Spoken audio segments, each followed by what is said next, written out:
I'm going to show you how to delete your Replika AI account. So it's really easy, so let's get right into it. All you need to do is just open your Replika app first. It's right over here. Just go ahead and tap on it to open it. And once you do it, your friend will greet you. And in this interface, you can see at the top right corner, there's a gear icon. Just go ahead and tap there. Once you're here, right at the top, you can see the option of account, PIN and Face ID, version history, beta, and many more.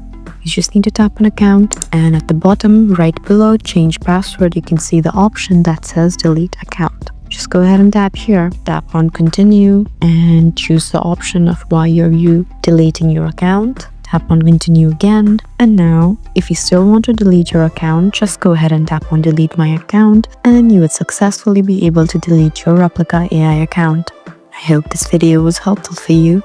Leave us a like and drop us a comment down below, and we'll see you again in our next video. Thank you for watching.